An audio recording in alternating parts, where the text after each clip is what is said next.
Sa ngalan ng Ama, ng Anak at ng Espiritu Santo, Amen. sumainyo ang Panginoon. At sumayo rin. Panibagong araw, panibagong linggo, panibagong buhay, panibagong grasya. Mga kapatid, tayo ay magpurit magpasalamat sa Diyos. Kahit gaano kabigat, kahirap ang ating pinagdadaanan, nananatili pa ring mabuti, mabait, at mapagmahal ang Diyos. Ang tanda ng Diyos ay kasama natin ay ang kanyang anak. Lalong-lalo na siya'y kasama natin pag tayo nagsisimba. Sa kanyang salita, naririnig natin. Sa kanyang katawan at dugo na tinatanggap nating pampalakas ng ating mga katawan at kaluluwa. Sa mga napakaraming beses dahil sa ating kasalanan, ay nabulag tayo, hindi natin nakita ang presensya, ang pananatili ng Diyos sa ating buhay. Pagsisihan natin ito, hingin natin muli ang awat kapatawaran ng Diyos para tayo ay makitang kahit nakakaunti lamang maging karapat dapat makatanggap sa mga banal na misteryo. Inaamin ko Sa makapangyarihang Diyos at sa inyo mga kapatid, na lubha kong nagkasala sa isip, sa gawa, sa salita, sa gawa, at sa aking pagkukulang. Kaya isinasamo ko sa mahal na Birheng Maria, sa lahat ng mga anghel at mga banal, at sa inyo mga kapatid, na ako'y panalangin sa Panginoon ating Diyos. kaawaan tayo na makapangyarihang Diyos. Patawarin tayo sa ating mga kasalanan at patnubayan tayo sa buhay na walang hanggan. Amen. Panginoon, kaawaan mo kami. Panginoon, kaawaan mo kami. Kristo, kaawaan mo kami. Kristo, kaawaan mo kami. Panginoon, kaawaan mo kami. Panginoon, kaawaan mo kami. Manalangin tayo. Ama naming makapangyarihan, kalugdan mo kami at pagbigyan na magkamit ng kaloob mong karagdagan upang sa maalab naming pananalig, pag-asa at pag-ibig, kami mamalaging tumatalima sa iyong kautusan. Sa pamagitan ni Jesucristo kasama ng Espiritu Santo, magpa sa walang hanggan. Amen.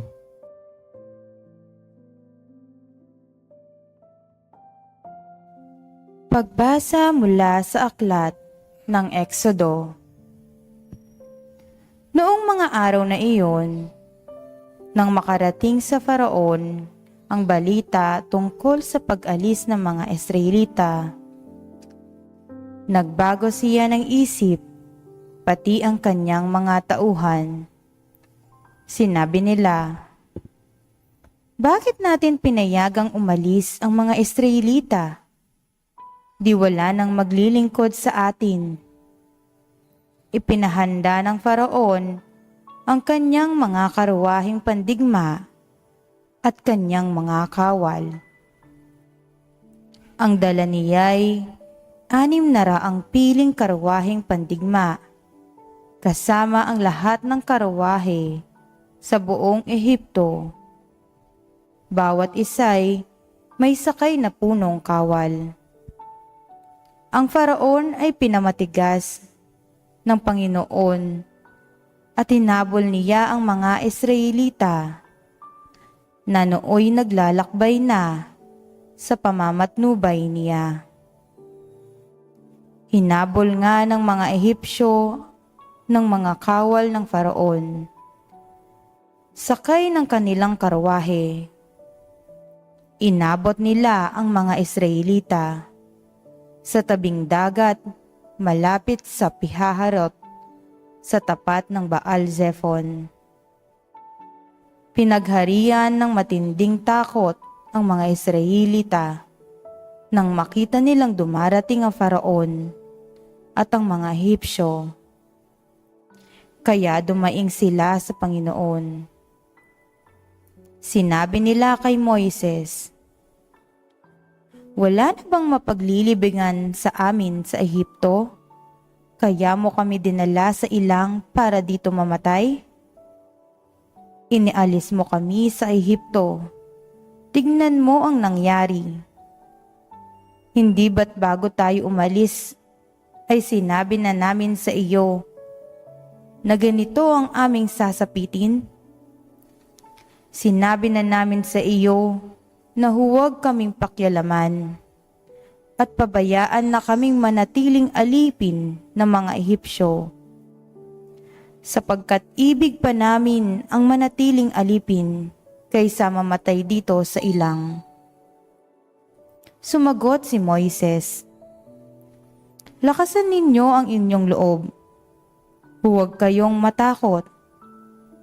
Tignan na lang ninyo kung paano kayong ililigtas ng Panginoon.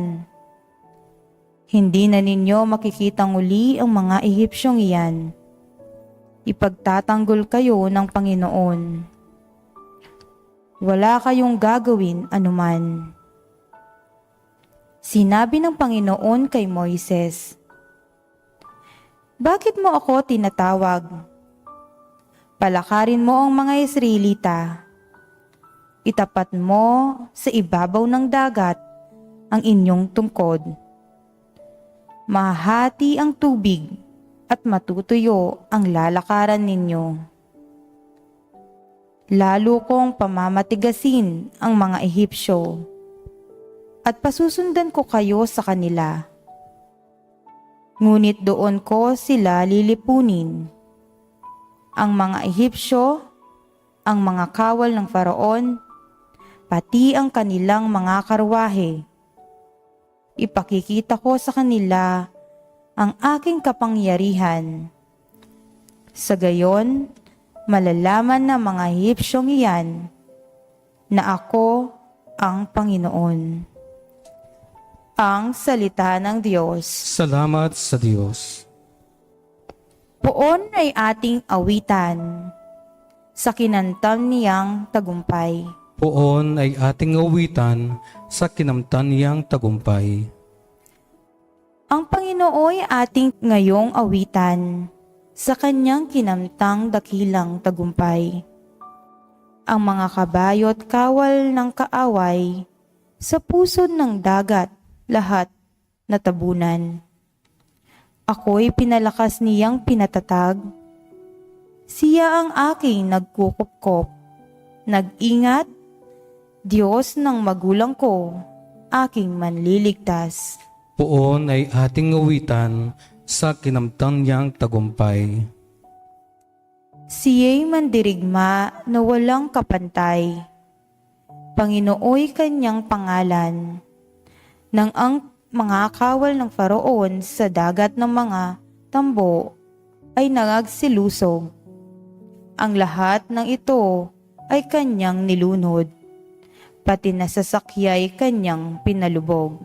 Poon ay ating awitan sa kinamtan niyang tagumpay. Sila'y natabunan ng alon ng dagat, tulad nila'y batong lumuwog kaagad.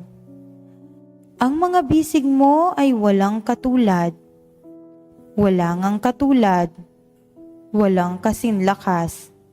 Sa isang ampas mo, kaaway nangalat, nangadurog man din sa iyong mga palad. Poon ay ating awitan sa kinamtan niyang tagumpay.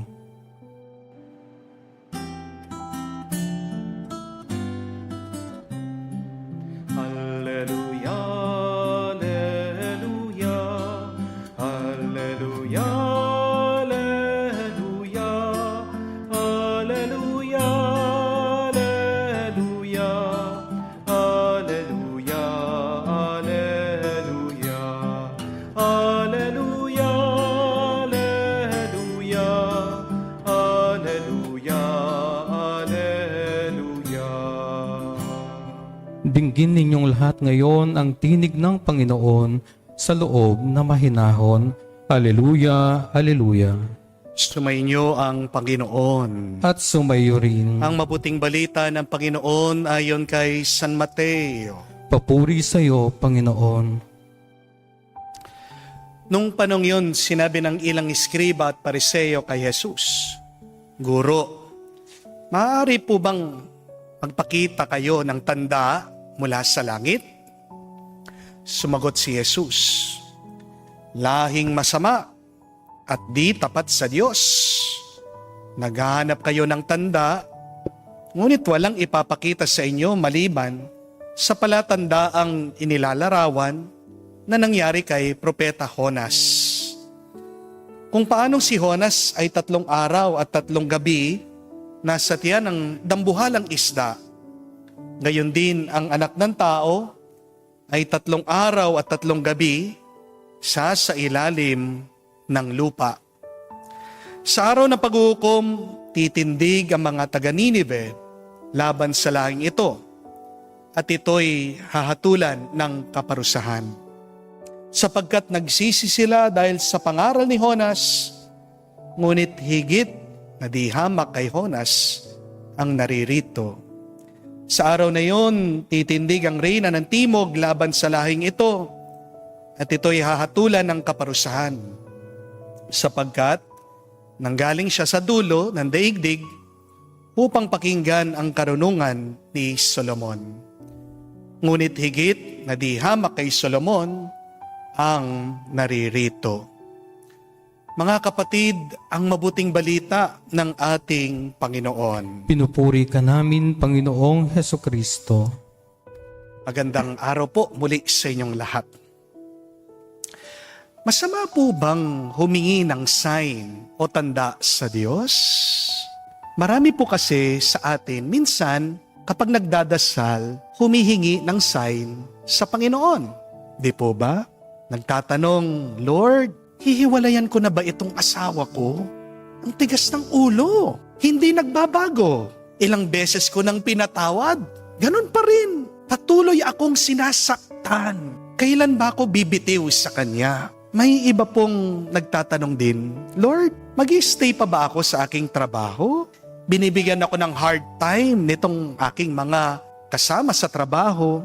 Dapat na ba akong maghanap ng ibang trabaho? Sign ba itong masama nilang ugali na kailangan ko ng tumigil dito sa aking ginagawa? Lord, ano bang magandang kurso ang dapat kunin ko? Panginoon, tama ba itong pipiliin kong negosyo? Magsasucceed ba ako dito sa business na ito? Kung babalikan po natin ang Ebanghelyo, para bang sinasabi sa atin na masama ang humingi ng tanda sa Diyos? Di po ba? Kasi sabi ni Jesus, an evil and unfaithful generation seeks a sign. But no sign shall be given to it except the sign of the prophet Jonah. Masama ba talaga ang humingi ng tanda sa Diyos? Pero bago po tayo makonsensya, dahil pag tayo'y nagdadasal, humihingi tayo ng sign sa Kanya, tingnan muna po natin yung konteksto. Bakit sinabi ng ating Panginoong Hesukristo ito? Ang kinakausap talaga ni Jesus dito ay yung mga eskriba, yung mga pariseyo. At sino ba itong mga taong ito? Sila yung mga haters, sila yung mga bashers, sila yung mga hindi naniniwala sa ating Panginoong Hesukristo. Kasi kahit na napakarami na niyang ginawang himala, kababalaghan, ayaw pa rin nila na manalig sa Kanya. Mga kapatid, magkaiba po yung humihingi ka ng sign dahil wala kang paniniwala. Dun sa humihingi ka ng sign kasi nagpapagabay ka lang sa iyong buhay. Wala pong masama kung humihingi ka ng sign sa Diyos. Lalong-lalo na kung nalilito ka, naliligaw ka, nagpapatulong ka lang sa ano ba dapat ang kailangan mong gawin sa iyong buhay. So be aware when you ask for a sign. Do you ask for a sign from unbelief? Or do you ask for a sign because you just want to be guided?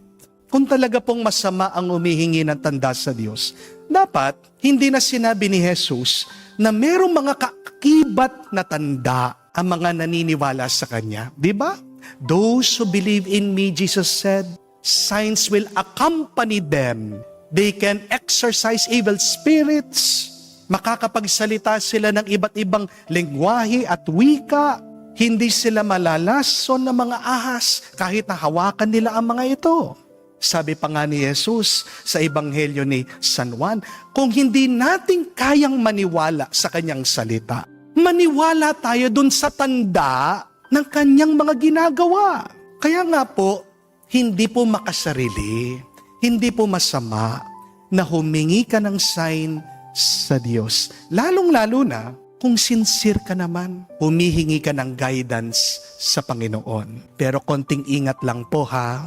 Kapag humihingi po kayo ng sign, sana marunong ka namang makiusap sa Diyos. Sana nagpapakumbaba ka sa Kanya. Kasi ang paghingi mo minsan ng sign sa Diyos ay pwedeng maging isang uri ng paggamit mo sa Diyos. Halimbawa po, kung sasabihin po ng isang babae sa isang lalaki, alam mo, mahal kita. Sasabihin po ng lalaki, talaga? Sige. Patunayan mo nga kung talaga mahal mo ako, magsiping tayo. Tingnan niyo po yun. Diba? Asking for a sign can be a way of manipulating God. Kapatid, baka makalimutan mo, ang Diyos mas mataas kesa sa iyo. Ang Diyos mas malakas kesa sa iyo. Ang may kapal ay mas matalino, mas marunong kesa sa iyo. Hindi po utusan ang Diyos. Galangin mo naman ang Diyos. Huwag mong gagamitin ang Panginoon dahil hindi ka ang boss. Yan madalas nakakalimutan natin. Kala natin tayo ang boss. Di po ba? Kung hihingi kayo ng sign sa Diyos, dapat meron naman pakisabi, pakiusap. At kung hihingi ka ng sign sa Diyos, kung binigyan ka, tanggapin mo. Magpasalamat ka. Kahit na anong ibigay sa iyo, yan na yan. Paniwalaan mo. Sundan mo yan. Minsan kasi, may binibigay pong sign ang Diyos sa atin. Ang tigas ng ulo natin. Pinipilit pa rin natin ang gusto natin. Di po ba? Kamukha po nung isang kwento tungkol sa isang lalaki. Hindi po niya alam kung anong gagawin sa kanyang buhay. Nagdadasal daw siya. Sabi niya, Lord, magpapari ba ako o mag-aasawa? Bigyan mo naman ako ng sign. Nakakita po ng piso, no? Naglalakad. Sabi niya, Lord, itatapon ko yung piso. Kapag nahulog yan, kara, ibig sabihin, mag-aasawa ko. Pero pag tinapon ko, nahulog, lumitaw, krus, ibig sabihin, magpapari ako. So, ginawa po niya. Tinapon, paikot-ikot, itong piso, nahulog. Anong lumabas? Krus. Nung ibig sabihin, magpapari siya. Alam niyo, sabi niya, nagdasal ulit, Lord, trial lang yun na. Isa pa sabi niya. Anong ibig sabihin? Ayaw talaga niyang magpare. Di po ba? Gusto talaga niya mag-asawa. Bakit pa siya humihingi ng sign? Kasi ang gusto niya, sumang-ayon ang Diyos dun sa gusto niya. Di ba? Ganyan tayo. Aminin niyo. Nagdadasal tayo. Meron na tayong desisyon Meron na tayong gusto. Gusto lang nating sumang-ayon ang Diyos dun sa gusto natin. Pero ang tanong ko, sino ba talagang masusunod? Ikaw o ang Diyos? Kapag sinusundan mo ang Diyos, ang tawag dyan, kabanalan. Kapag sinusundan mo yung gusto mo at hindi ang kanyang gusto, anong tawag dyan? Alam nyo, kasalanan. Di po ba? Pero nagkakamali tayo madalas. Dalas, nagdadasal tayo kapatid. Kasi gusto nating makuha yung gusto natin. Hindi ang gusto ng Diyos. Hindi po ganyan ang panalangin. Kapag nagdadasal ka, dapat makuha mo, maunawaan mo, maintindihan mo, ano bang gusto ng Diyos. Amen? Bakit ka pa hihingi ng sign? Kung nagdesisyon ka na, wag kang hihingi ng sign sa Diyos kung hindi ka rin naman pala marunong makinig at sumunod sa Kanya. Amen? Kapatid, nagkakasala ka. Kapag humihingi ka ng sign sa Diyos, pero matigas pa rin ang iyong puso, kasalanan sa Diyos. Kapag humihingi ka ng sign sa Kanya, pero bandang huli, ang susundan mo pa rin, yung gusto mo, hindi kanyang kagustuhan. Ask for a sign, yes. If you're confused, Ask for a sign, for guidance. Ask for a sign to know God's will. There's nothing wrong about that. Hindi masamang humingi ng tanda sa Diyos. Basta't hihingi ka sa Kanya na may pagpapakumbaba at kung susundan mo palagi ang Kanyang kagustuhan. Kapatid, mulat mo naman. Buksan mo ang iyong mata, ang iyong puso. Ang sign ng Diyos, nasa harapan mo na. Amen? Ang problema lang na napakarami sa atin, matigas ang ating ulo. May katigasan ng ating mga puso. Sana, pag nakita mo yan, yan ang iyong sundan. Dahil pag sinusundan mo ang Diyos, hindi ka magkakamali at yan ang nagiging daan para ikaw ay basbasan niya at mas pagpalain pa niya, hindi lang ngayon, kundi hanggang magpa sa walang hanggan. Amen. Tumayo po tayo. Alay natin sa Diyos, sabihin natin ang ating mga dasal, panalangin, dinadalangin natin sa Diyos Ama, na bigyan din tayo ng biyayang makapagpakumbaba, na sundan ang kanyang kagustuhan, maging matatag sa pananalig kay Kristo, na tumatawag sa atin sa pagbabalik loob. Ating sabihin, Panginoon, dinggin mo kami. Panginoon, dinggin mo kami. Ang simbahan naway pahayag na walang kapaguran ang mensahe ng Diyos ng pagbabalik loob sa mga naghahanap sa Panginoon na may malinis na puso. Manalangin tayo sa Panginoon. Panginoon, dinggin mo kami. Tulad ng mga mamamayan ng Nineve, naway ating takwil ang masamang pag-uugali at humarap tayo sa Diyos ng may mababang kalooban at nagsisising espiritu. Manalangin tayo sa Panginoon. Panginoon, dinggin mo kami. Ang mga pamilya at mga komunidad naway maghangad ng kapayapaan, pagkakaisa at pagkakasundo. Manalangin tayo sa Panginoon. Panginoon, dinggin mo kami. Sa katahimikan po ng ating puso, banggitin din natin, sabihin sa Diyos ang ating mga personal na pangangailangan. Ama ng lahat, binigay mo sa amin ang tanda ni Jonas upang masalamin ang pagdating ng iyong anak. Sinasamahan mo kami mula nung muling pagkabuhay mo.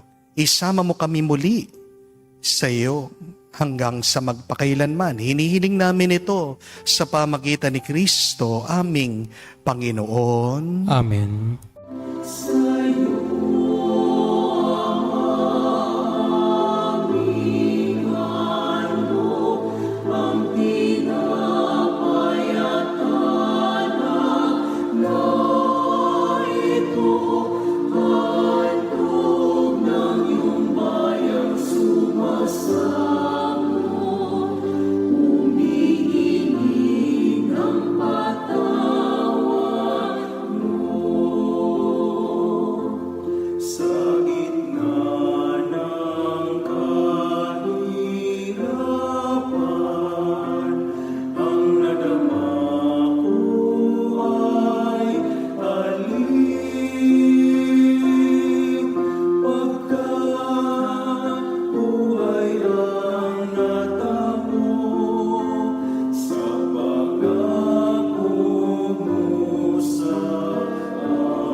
Manalangin kayo mga kapatid, parang ating mga paghahain ay kalugdan ng Diyos amang makapangyarihan.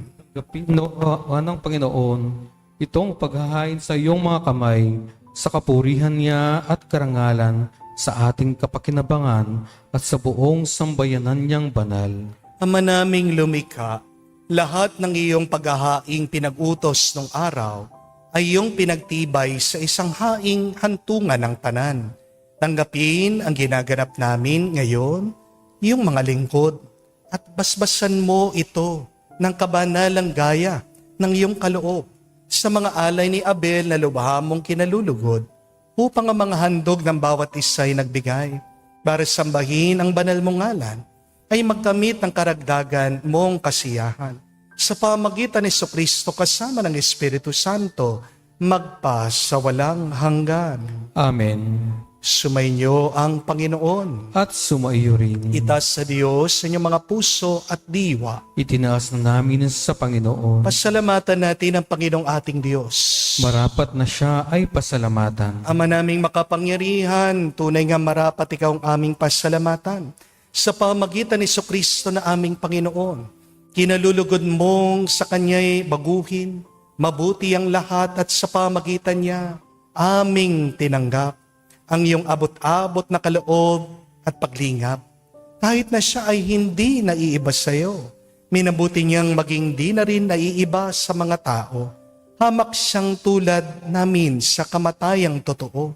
Nung inihain niya ang sarili niya kami magkasundo mo, kaya naman iyong dinangal siya at iyong tinampok upang sa lahat siya'y manguna. Ngayon nga'y lahat ng kanya'y nakikisa ay talagang magkakamit ng iyong buhay at ligaya. Kaya kaisa na mga anghel nagsisiawit ng papuri sa iyo. Nang walang humpay sa kalangitan, kami nagbubunyi sa iyong kadakilaan.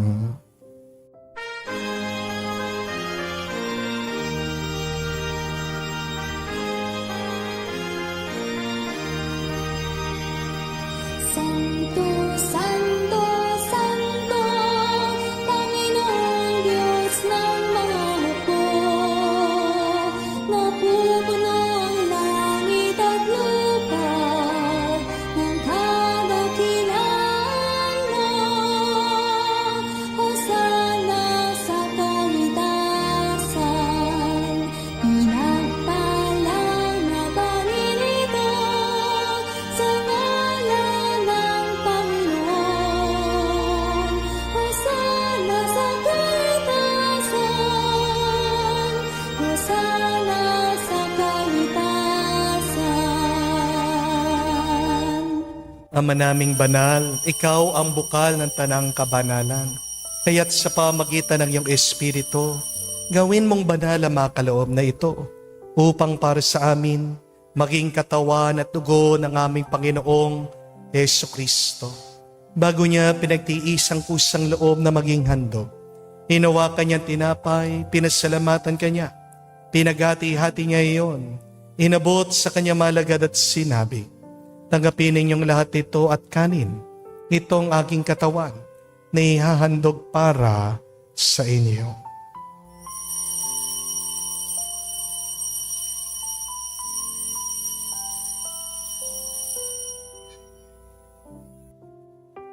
Gayon din naman nung matapos ang hapunan, hinawakan niyang kalis. Muli kanyang pinasalamatan. Inabot niyang kalis sa kanya malagad at sinabi, tanggapin ninyong lahat ito at inumin. Ito ang kalis ng aking dugo, ng bago at walang hanggang tipan. Ang aking dugo na ibubuhos para sa inyo at para sa lahat.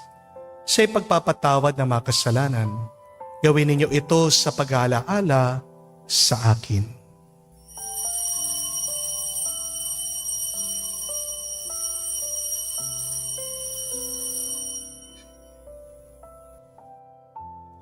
Ang misteryo ng pananampalataya.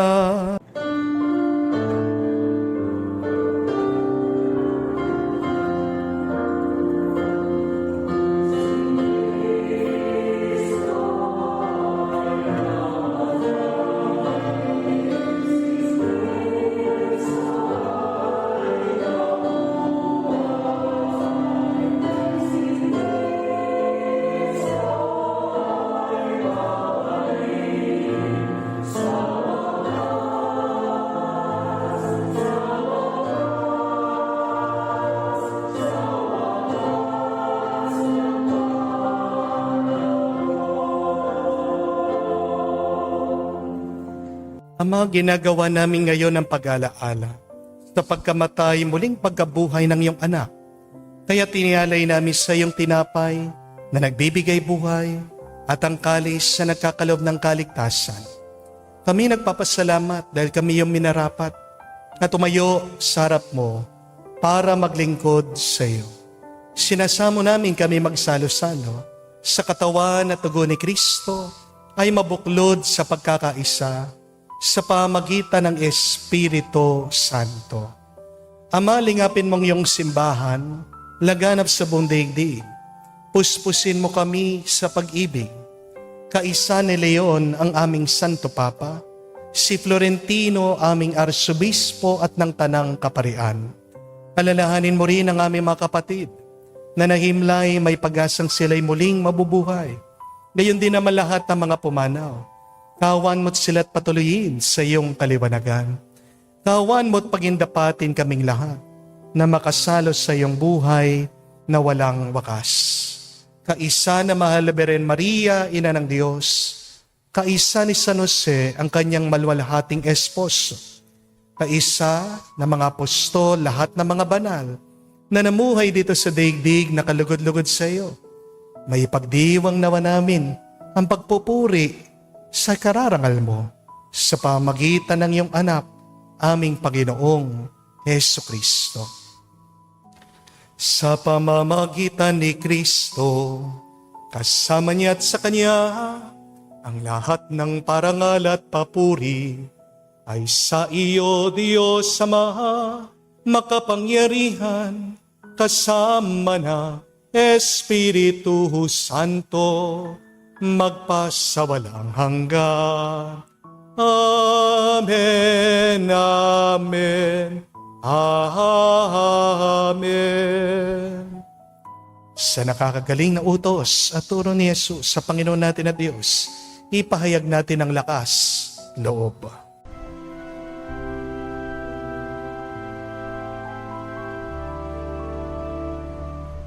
Ama namin, sumasalangit ka, sambahin ang ngalan mo, mapasa amin ang kaharian mo, sundin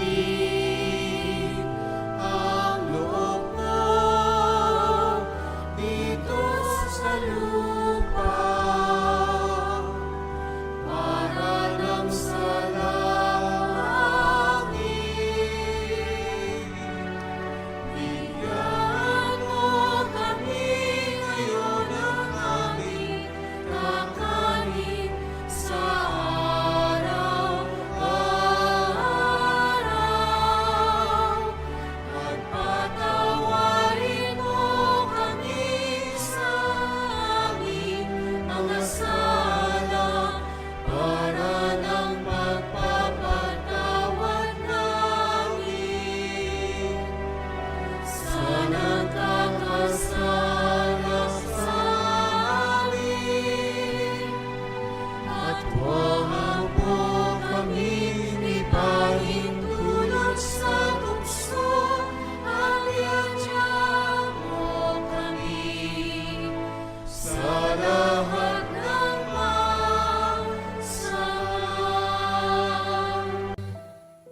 Hiniling namin kami iadya sa lahat ng masama, pagkalooban ng kapayapaan araw-araw, ligtas sa kasalanan, ilayo sa lahat ng kapamakan, samantalang aming pinanabikan ang dakilang araw ng pagpapahayag ng tagapagligtas naming si Hesukristo. Sapagkat sa iyo ang kaharian at ang kapangyarihan at ang kapurihan magpakailanman. Amen. Panginoong Hesukristo, sinabi mo sa mga apostol, kapayapaan ang iniiwan ko sa inyo. Ang aking kapayapaan binibigay ko sa inyo.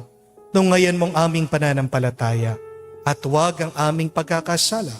Pagalooban mo kami ng kapayapaan at pagkakaisa, ayon sa iyong kalooban, kasama ng Espiritu Santo, magpa sa walang hanggan. Amen. Kapayapaan ng Panginoon ay laging sumainyo. at sumaiyo rin. Magbigayan po tayo ng kapayapaan sa bawat isa. Peace with you po.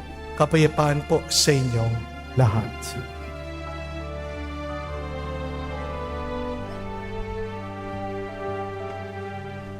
Kordero ng Diyos na nag-aalis ng mga kasalanan ng sanlibutan, maawa ka sa amin. Maawa ka sa amin. Kordero ng Diyos na nag-aalis ng mga kasalanan ng sanlibutan, maawa ka sa amin.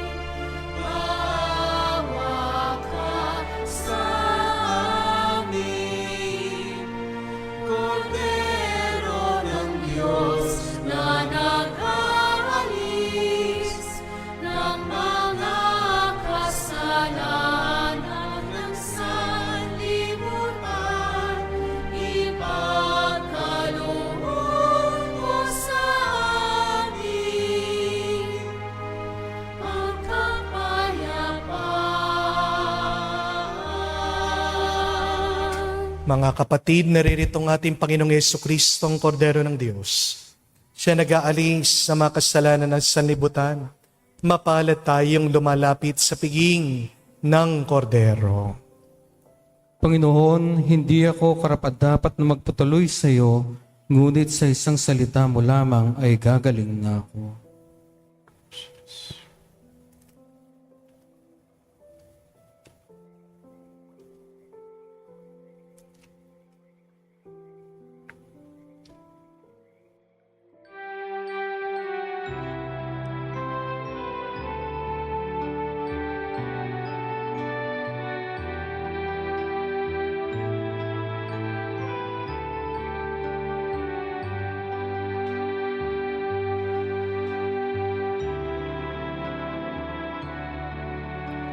Alam mong pagkatao ko,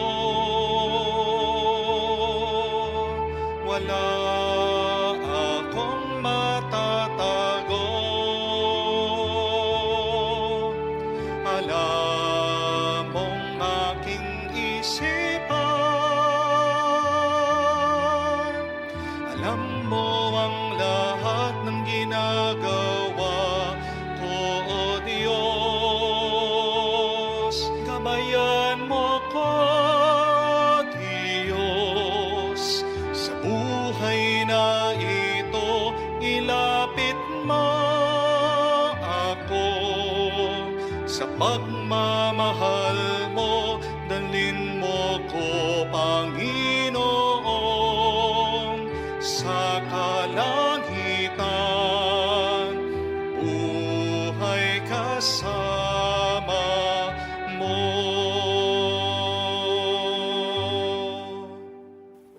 Manalangin tayo. Ama naming mapagmahal, manatili kang kapiling ng iyong sambayanan, na ngayon pinapakinabangan mo sa iyong sariling buhay. At gawin mo kami pasulong na makahakbang mula sa dati naming pagkamakasalanan, patungo sa pagbabagong nagdudulot ng iyong kabutihan. Sa pamagitan ni Jesucristo kasama ng Espiritu Santo, magpa sa walang hanggan. Amen. Muli po mga kapatid, paalaala na hindi masama ang humingi ng tanda sa Diyos. Basta't ikaw ay nagpapagabay at humihingi na may pagpapakumbaba sa Kanya. Huwag kang hihingi ng sign kung may desisyon ka na. Huwag kang hihingi ng tanda kung susundan mo lang ang sarili mong kagustuhan. So today, ask for the sign of God. Lord, what do you want me to do for you? Ano bang gusto mong pagawa sa akin, Panginoon? Buksan mong iyong mata, Sino, ano ang nandyan sa iyong harapan, yan ang pinapagawa ng Diyos sa iyo. Kung ikaw ay may sakit, nasa harapan mo ang iyong kama, yung mga gamot, pinapagawa ng Diyos, relax ka lang, magpagaling ka muna. Kung ikaw ay nasa harap ng traffic, magpasensya ka. Kung katabi mo ang iyong asawa, mahalin mo siya. Kung ikaw ay nasa trabaho, ayusin mo, maging tapat ka sa iyong ginagawa. Hindi natin kailangan lumayo. Nandyan na sa ating tabi. Maaaring nandyan na sa iyong harapan. Ang problema lang, matigas ang ating ulo at puso, ibang ating hinahanap. Kaya nga, humingi ka ng sign, dapat handa ka na tanggapin mo kung anong ipapakita ng Diyos sa iyo. Sumainyo ang Panginoon. At sumayo rin. At kayo basbasan ng Diyos, makapangyarihan sa lahat, sa ngalan ng Ama, ng Anak, ng Espiritu Santo. Amen. Ang ating misa ay natapos na. Pumayo kayo sa kapayapaan ni Kristo. Salamat sa Diyos.